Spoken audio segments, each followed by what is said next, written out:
সিজদা অথবা রুকুতে থাকা অবস্থায় কল আসলে মোবাইল সাইলেন্ট করতে পারবো কিনা?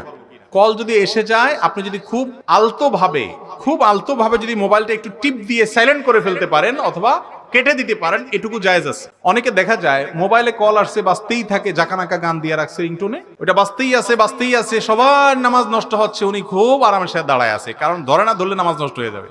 না ভাই, এতটুকু ধরে আপনি বন্ধ করে দিলে নামাজ নষ্ট হবে না। যেমন আপনার চুলকানি আছে, ধরুন এক জায়গায় খুব চুলকাইতেছে, এই টাইমে আপনার চুলকানির চোটে অবস্থা খারাপ হয়ে যাচ্ছে, চেহারা লাল হয়ে যাচ্ছে, কিন্তু আপনি হাত ছাড়তেছেন না। না, এত হাট হওয়ার দরকার নেই, ওখানে একটু হালকা ডলে আপনার চুলকানির যে কষ্ট সেটা দূর করে দেন, এটা জায়েজ আছে।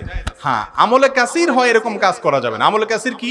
ধরেন মোবাইল কল আসছে নামাজে, আপনি পকেট থেকে মোবাইলটা বাইর করে এরপরে সুন্দর করে আপনি দেখলেন কে করলো, আরে বেটা সময় পাইলি না, এটা আমি দিলেন কাইটা, এত কাহিনী যদি করেন তাহলে নামাজ নষ্ট হয়ে যাবে। কথা বুঝতে পারছেন?